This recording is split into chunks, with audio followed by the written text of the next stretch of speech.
So, imagine you're trying to find a parking spot on this really chaotic, bustling street in modern Thessaloniki. Oh, yeah. Good luck with that. Right. It's like Yeah. late at night. Cars are just flagrantly ignoring all the pedestrian zone rules. They're mounting the curbs, wedging themselves between these grand old neoclassical mansions and, modern apartment blocks. It's a total urban jungle. Exactly. It's an urban jungle of rule breaking. And as you squeeze your car into this totally illegal spot, you glance up at the blue metal street sign on the corner, and it says Kallaris Street. Right. And you probably don't give it a second thought. You kid walking completely unaware that your tires just rolled over the legacy of a man whose chilling, absolute obsession with the rules forced him to send his own sick son to his death on the battlefield. It's really the ultimate urban illusion, isn't it? Yeah. I mean, we navigate these cities every day, treating street names as just geographic markers. Just coordinates on a map. Exactly. Completely disconnected from the flesh and blood human beings they represent. We freeze them in a few letters of stamped metal, but we lose the blood, the sweat, the unimaginable moral agonizing that earned them that sign in the first place. And breaking that illusion is basically the entire mission of this deep dive today.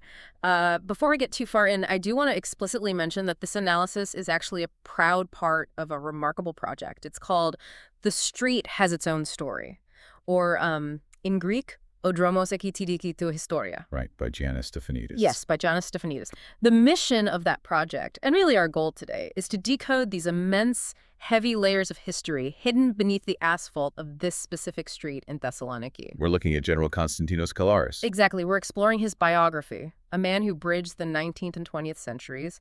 We'll examine his staggering psychological resilience in the face of his son's violent deaths, his unassailable moral compass in a country that was, frankly, politically tearing itself apart, and the fascinating paths his daughters took to preserve his legacy, and finally, the physical evolution of the street itself. Okay, let's unpack this. Because we aren't just talking about asphalt and buildings here. We are talking about the soul of a city. It's a really profound journey, because to understand Kallaris Street, you really have to understand the internal architecture of the man himself. The internal architecture. You can't really separate the physical space from the psychological space of the general. Okay, so let's start at the beginning and look at that architecture. Mm-hmm.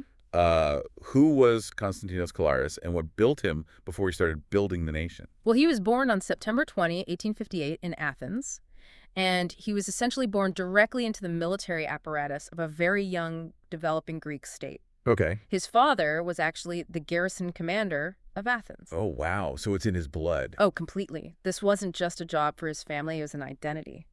And so by 1880, at just 22 years old, Kallaris graduated from the prestigious Evelpidon Military Academy. But here is the critical detail. He didn't join the infantry. He didn't join the cavalry.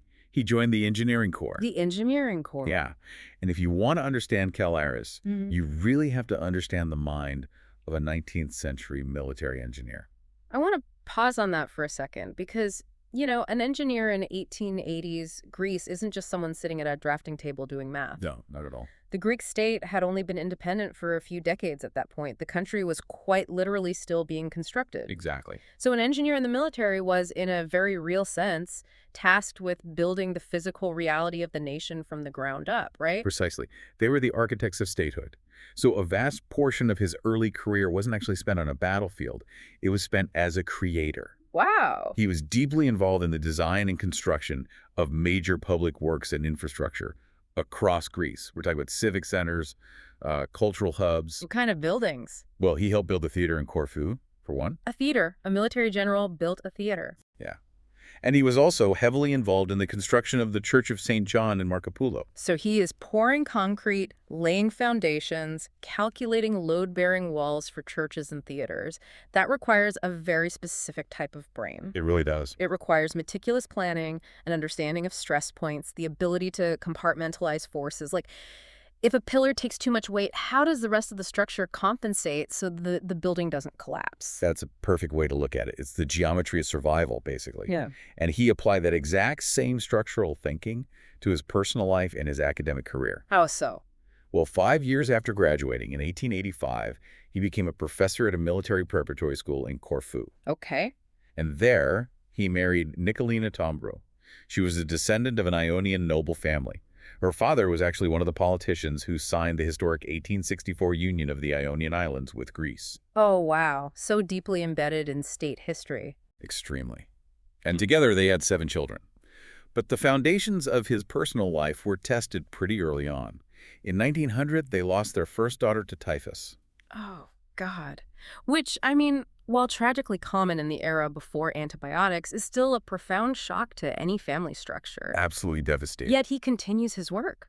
And his work transitions from building physical infrastructure, theaters and churches, to building human infrastructure, because by 1911, he becomes the commander of the Poseidon Military Academy. Right. He is shaping the minds of the next generation of officers. But this brings up a huge question for me.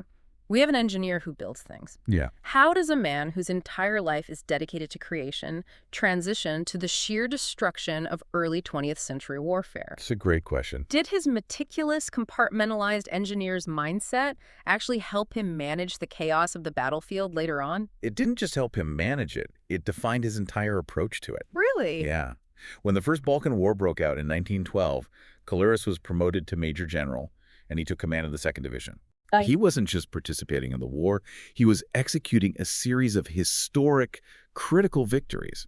The battles of Elisona, Sarantaporo, Gianitsa. These are major battles. Huge. Right. And when you look at how he fought, you see the engineer. Yeah. He viewed the battlefield as a structural problem to be solved. Yeah. Asking questions like, where are the enemy's load-bearing pillars?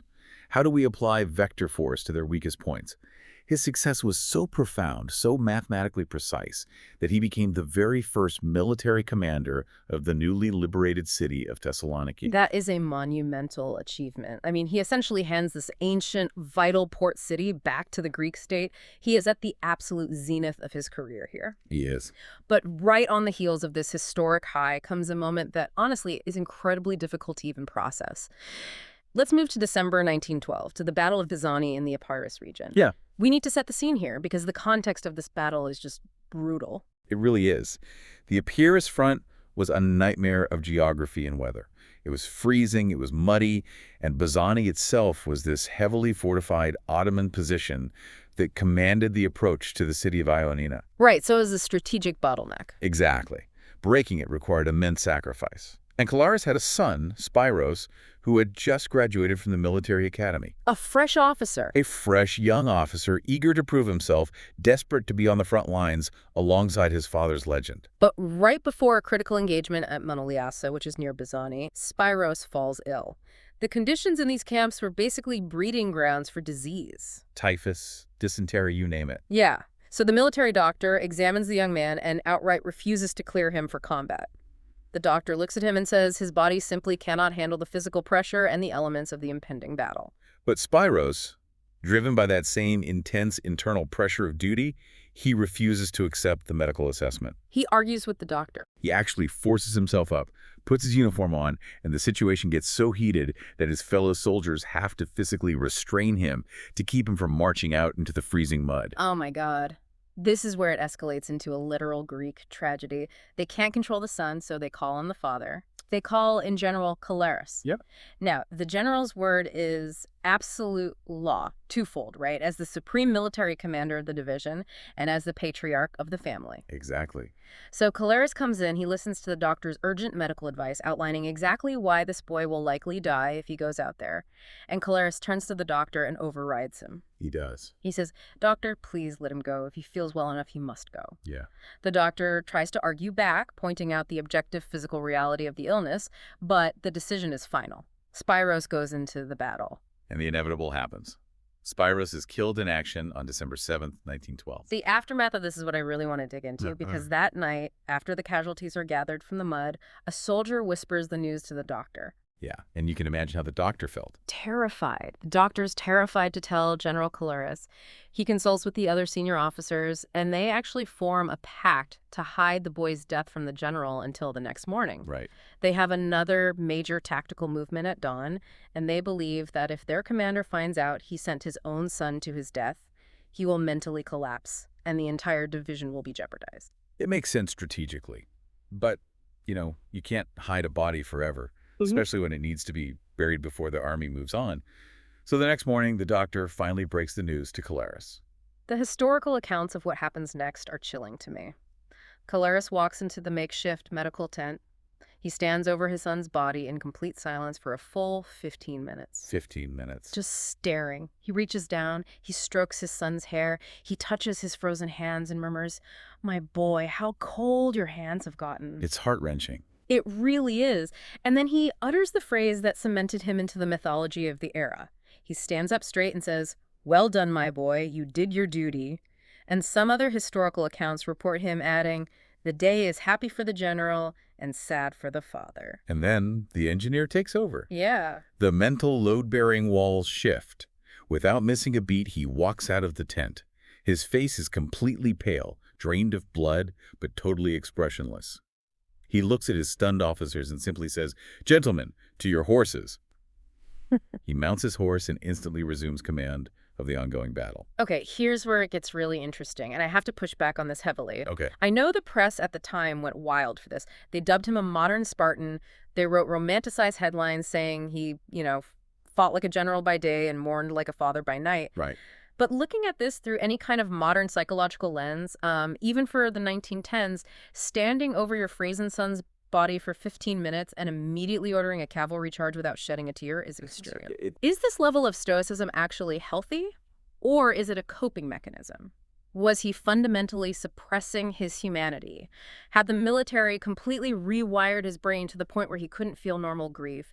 How does a human being neurologically transition from weeping over a child to shouting orders in a matter of seconds? I mean, it is entirely jarring to us today. We view trauma through a lens of processing and emotional validation, but to understand Kallaris in that tent, you really have to understand the philosophical architecture of the early 20th century Greek military ethos. Okay. It wasn't that he lacked humanity, it was that his definition of humanity was entirely subordinated to the concept of duty. Duty above all else. Above all else. For him, duty didn't just sit alongside human grief. It was designed to actively crush it when necessary. The survival of the state, the success of the military objective was the highest possible moral imperative. So you're saying that in his mind, if he had broken down weeping, if he had stopped the battle to mourn, he wouldn't just be failing as a general, he would be actively insulting his son's death. Exactly that. Showing weakness or allowing his personal agonizing grief to compromise the mission would have been, to his mind, a betrayal of the very state that Spyros had just bled for. Wow. It was an era where the collective violently superseded the individual. Kallaris embodied the absolute archetype of the ideal military leader of that time. The man who absorbs infinite personal pain so the state doesn't have to. And we see that structural mental resilience tested again on the battlefield shortly after. Because just months after burying Spyros, in the summer of 1913, the Second Balkan War breaks out. Yeah. And Kallaris leads the 2nd Division, one of the most brutal and critical engagements of the entire conflict, the Battle of Kilkaslichana. This battle was a meat grinder. It was characterized by open ground charges under heavy artillery fire. But here again, Kallaris the engineer emerges. How so? Well, he doesn't just throw men at the problem. He executes a highly complex, decisive flanking maneuver. He identifies the stress point in the enemy's defensive line, applies overwhelming localized pressure, and physically breaks their lines apart. The logistics of coordinating a flanking maneuver in 1913 with, rudimentary communication, relying on timing and terrain, is staggering. It's incredible. And when he succeeds, when the battle is won and the enemy is routed, the telegram he sends back to Greek military headquarters is famously, almost absurdly brief. Yes. He just writes, "I announce the victory of Kilkis."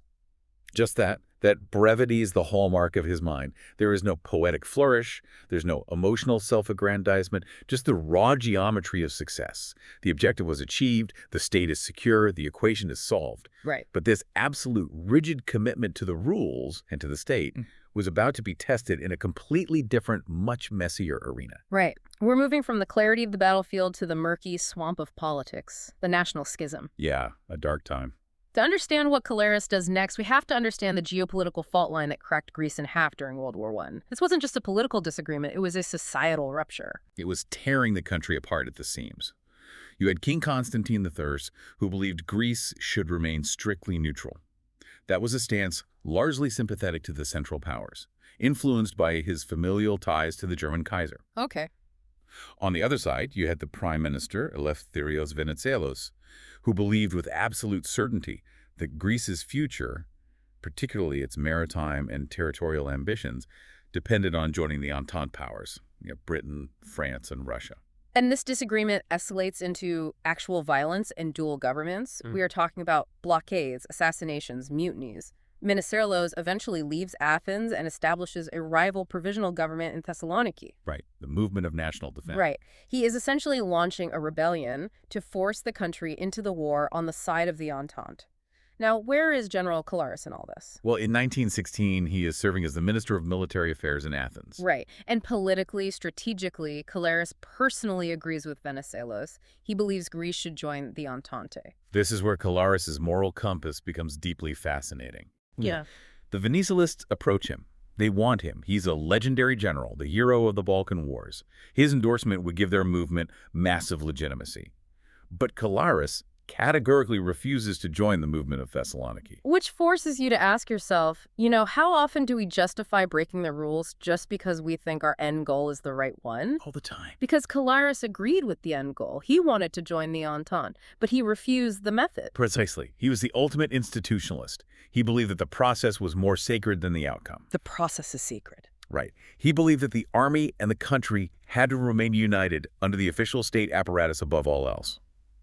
In a time of global crisis, a military coup or an armed rebellion was anathema to everything his engineer's brain stood for. It was introducing chaos into the structure. Right. He believed military officers should have absolutely no role in dictating politics through force.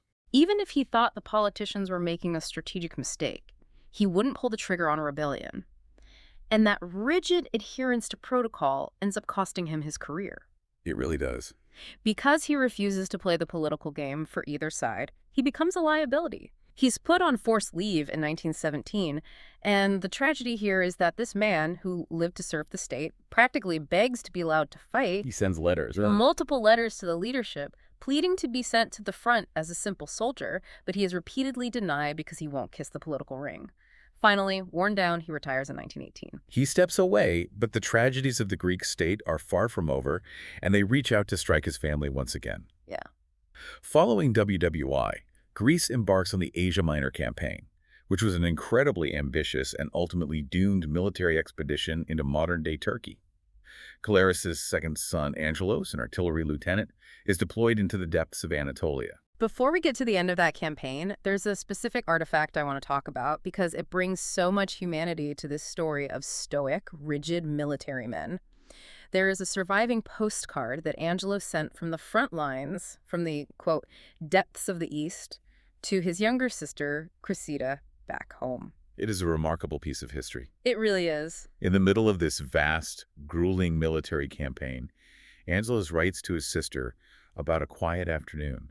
He describes sitting in the shade of his military tent, listening to the song of a small goldfinch that he had caught and placed in a makeshift cage. Wow. He writes about how beautiful the song is, how he wishes she could hear it, and he jokes affectionately that a bird from the East could never survive the journey to Europe where she lives. It's just such a tender, profoundly human moment. You have this artillery officer whose job is to calculate coordinates for high explosive shells, taking the time to write to his little sister about the song of a goldfinch. Yeah. It breaks your heart knowing what comes next. It is one of the last communications they ever have. In August 1922, the Greek front in Asia Minor collapses entirely. It is a catastrophic rout, leading to the destruction of Smyrna and the forced exchange of populations. It's arguably the greatest trauma in modern Greek history. Without a doubt. And during this chaotic, desperate retreat, Angelos is killed at the Battle of Usak. And as an artillery lieutenant, his job in a retreat is the most dangerous one imaginable. He would have been commanding the rear guard, firing his guns to slow the enemy advance, buying time with his own life so the infantry could escape. Exactly. He stayed behind. His position was overrun, and his body was lost for days in the chaos. The Kallaris family sat in agonizing suspense in Athens, listening to the horrific news pouring in from the east until they finally received official confirmation that their second son was dead. So Kallaris has now sacrificed 2 sons to the wars of the Greek state, and the political fallout in Athens after the Asia Minor disaster is explosive. People were furious. The public is demanding blood. The government needs to figure out who is responsible for this unprecedented military collapse. And so, they approach General Kallaris with a highly sensitive, monumental task. They ask him to lead the sworn state inquiry into the causes of the front's collapse. Let's weigh the gravity of that offer. They're asking him to be the supreme judge of a disaster that shattered the nation. They want him to investigate the generals, the politicians, the logistics officers who were responsible for the very disaster that killed his own son, Angelos. Right. They hand him the ultimate power to seek justice, and Kallaris refuses. I have to stop and unpack this because it is staggering. If you are asked to investigate a tragedy on the scale of, say, 9/11, and you know your own child died in that tragedy due to someone's incompetence, human nature dictates that you take that job. You take it to get answers. You take it to ensure the guilty pay. Why on earth would he refuse? Doesn't refusing almost feel like a dereliction of his duty to find the truth? You could argue that he was the only man with the moral authority to actually find the truth, because he was incorruptible. But his refusal is the ultimate demonstration of his ethical framework. Okay, how so? He refused the appointment because he believed, fundamentally, that he could not be impartial. His son had died in the retreat. He knew that his grief, his suppressed rage as a father, his personal bias would inevitably taint a state investigation. So it's like a Supreme Court justice recusing themselves from the most important culture-defining case of their career, a case where they are personally a victim. Yes. They don't step down because they don't care. They step down because they care too much about the integrity of the system. That is the exact mechanism. He insisted on an absolute impenetrable firewall between personal feeling and state duty. In an era where the Greek military was constantly interfering in politics, staging coups, running vendettas, executing politicians they blamed for the disaster, Kallaris' philosophy was the polar opposite. Unbelievable restraint. The state and its institutions must be protected from personal vendettas, even entirely justified ones. He would not allow his son's blood to be used as a political weapon, not even by his own hands. That level of institutional purity is almost mythical. But it didn't mean he vanished from public life. Which brings us to the next chapter of his life, his time in the Senate, because he does enter politics, but he does it in a way that perfectly aligns with his rule-abiding nature. In 1929, he is elected as an Aristindin senator. Yes, the Aristindin senators were a unique constitutional feature at the time. It essentially meant a merit-based, non-partisan senator chosen for their outstanding service to the nation rather than elected through typical party politics. Okay, so you don't have to campaign for a party. Right. It was the only way a man like Kallaris, who despised factionalism, could serve. And what I find so revealing is what he chooses to focus on. You would think an old war hero with 2 dead sons would focus on military expansion or rearmament, but he doesn't. He pivots entirely back to social issues. He reverts to the engineer he was in his 20s. He focuses on building the internal infrastructure of the society. He poured his energy into labor protections. Specifically, he championed the rights and safety nets for workers and technicians employed on military projects. Interesting. These were men who previously had virtually no recourse if they were injured or killed while building state infrastructure. Kallaris, the man who demanded absolute sacrifice from soldiers, demanded that the state protect its civilian builders. He also pushes hard for the modernization of education. He insists on strict state oversight for the curriculums of foreign schools operating in Greece, ensuring that Greek students were receiving an education aligned with national standards, not foreign propaganda. He is building the human infrastructure again, and his final public act is just a perfect encapsulation of his entire life. It is early 1940. World War II is already raging in Europe and is looming over Greece. Kallaris is 82 years old, and his health is rapidly failing. Yeah. But the government urgently needs a comprehensive assessment of the state of the Greek railway network. And why is an 82-year-old man looking at trains? Because logistics win wars. He knows that when the Axis invasion comes, the survival of the Greek army will depend on mobilization, on rail gauge compatibility, on how fast troops can move to the Albanian border. Exactly. He completes this exhaustive, highly technical report just weeks before he dies in May 1940. He literally calculated the survival metrics for the state until his final breath. He did. But the story of General Kallaris doesn't end with his death in 1940, because his legacy, this intense, almost overwhelming concept of duty, was inherited by his 2 daughters, Angeliki and Cressida. However, the world they inherited was vastly different from the one their father built, and they applied his legacy in ways that would have been unimaginable to him. This is where the story takes a fascinating turn into paradox, because World War II hits Greece right after he dies. The brutal Axis occupation begins. The older daughter, Angeliki, joins the Red Cross.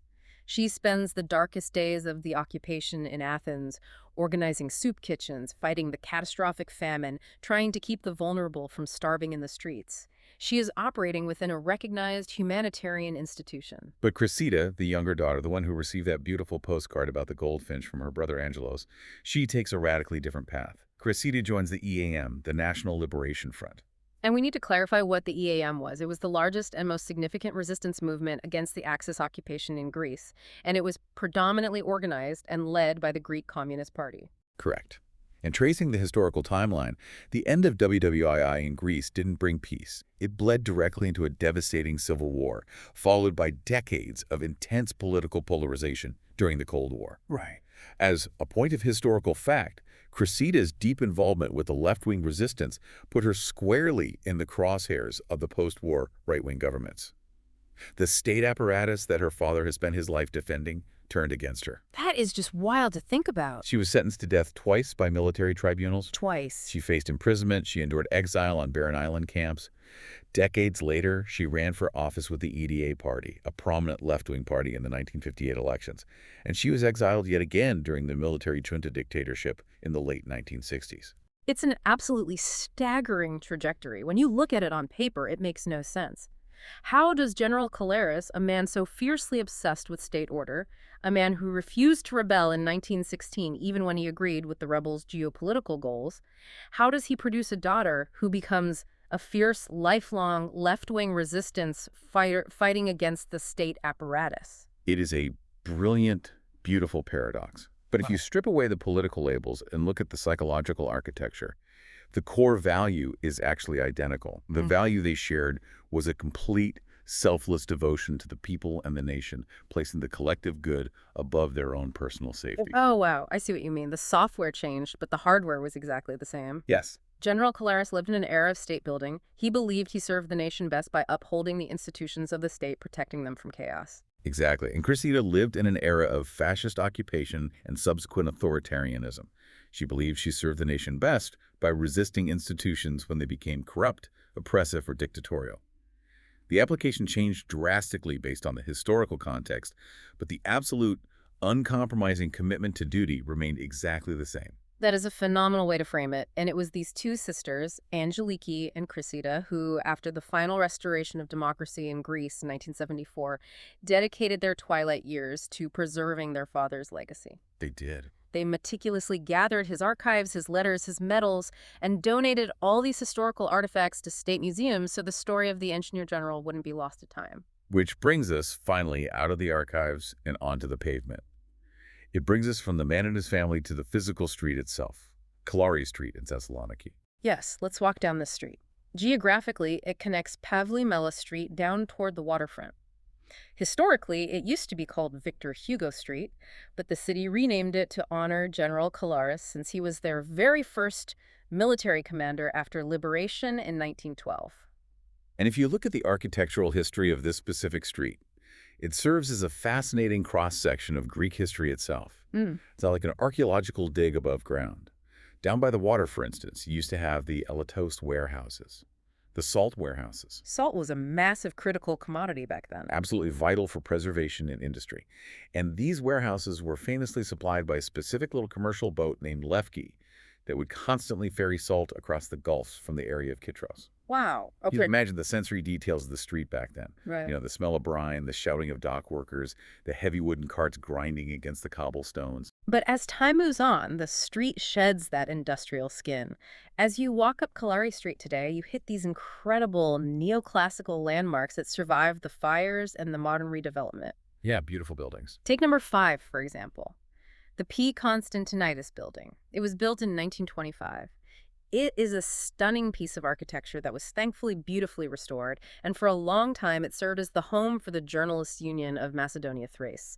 It went from salt to printing presses, from physical labor to intellectual labor. And then on the corner where Kallaris meets Lori Margheriti Street, you have one of the most visually striking buildings, the Embodying Mansion, built in 1924. It features this very characteristic, elegant dome on top. And the history of who occupied that beautiful dome is deeply ironic. It really is. Historically, in the tense, paranoid years following WWII and during the Cold War, that elegant neoclassical mansion actually housed the CIA offices and an American library. I just love that detail. You have this sweeping, romantic European dome, and inside, intelligence officers are filing espionage reports during the Cold War. It panopticon-style authority wrapped in neoclassical elegance. So true. And the street was full of life, too. You had massive social hubs. The historic Irakli sports team club was located here. You had the Grand Matsoukas mansion. There were famous bustling taverns like Verolakia and upscale spots like the Petit Palais. The street is a living, breathing organism, and this raises a really important philosophical question about urban memory. Right. Why do we name streets? Right. Why do we do it? We name a street after a hero like Kallaris to freeze them in time, to make their memory and their values permanent. We stamp their name on a sign to say, this is who we are. But the city around that name refuses to be frozen. The street evolves. Yeah. It sheds its old skin like the salt warehouses and takes on new identities like intelligence offices or journalists' unions or trendy cafes. The physical street decays and is reborn, completely independent of the rigid, disciplined man whose name is painted on the corner. So what does this all mean for Kallaris Street today? Well, if we look at it right now, here is the sharp, biting irony of the whole thing. Prepare yourself. All right. In 2016, there was a major, highly publicized urban redevelopment project funded partly by the Niarchos Foundation to pedestrianize Kallaris Street. The noble goal was to remove the cars, add beautiful greenery, lay down new paving, and create this serene, European-style urban space for citizens to walk and breathe. A well-intentioned return to civic order. Exactly. But if you go to Kallaris Street today, especially at night when the cafes and bars are packed, it frequently descends into total chaos. People flagrantly ignore the pedestrian zone rules. Drivers will mount the curbs and park their cars illegally all over the expensive new paving, wedging them anywhere they fit. Local Thessaloniki magazines have actually written articles describing the street as turning into a jungle at night. The contrast is almost cinematic. It's perfectly absurd. It really is. Think about who we just spent the last half hour talking about. You have a street named after General Konstantinos Kallaris, a man whose entire existence was defined by absolute, uncompromising discipline, a man who literally swallowed his own agonizing grief to maintain military order, Right. a man who refused to bend the rules to join a rebellion he agreed with, and refused to bend the rules to investigate his own son's death. And today, his street is locally famous for people completely ignoring the law, acting like a jungle just so they don't have to walk an extra block after parking their car. It is a profound, almost tragic irony. It speaks to the ultimate disconnect between history and daily life. The concrete beneath our feet simply doesn't enforce the values of the man it's named for. We walk over history, but we don't often absorb it. We really don't. And that brings our journey full circle. From the brilliant, calculating engineering mind of a young 19th century officer to the unimaginable personal tragedies of the Balkan Wars and the mud of Bizani. From the stoic, impenetrable ethics of the National Schism and the Asia Minor disaster to the fierce, paradoxical resistance of his daughters. All the way down to a pedestrianized street in modern-day Thessaloniki, struggling with the chaotic reality of illegal parking. It's a powerful reminder that history isn't just trapped in textbooks or locked away in the archives that his daughters preserved. It is quite literally under our tires and under our feet. Absolutely. And before we go, I want to remind everyone listening that this deep dive, this entire exploration, is a proud part of the project. The street has its own story, or as it's known in Greek, dromos echi diki historia, created by Giannis Stefanidis. It's projects exactly like his that do the vital work of peeling back the asphalt to show us the beating, complicated heart underneath our cities. Hear, hear. So I want to leave you with a final, lingering thought to ponder today. When we walk over the pavement of a modern city, rushing to our next appointment, annoyed by the traffic, are we just stepping on concrete, asphalt, and cobblestones? Probably not. Or are we walking on a palimpsest, a canvas written over again and again, layered with grief, duty, and unimaginable sacrifice? If the physical buildings on Kallaris Street could somehow absorb even a fraction of the sheer discipline and moral fortitude of the man they are named after, would the city look entirely different today? Next time you stop at a corner and read a street sign, ask yourself, what ghosts are watching you walk by?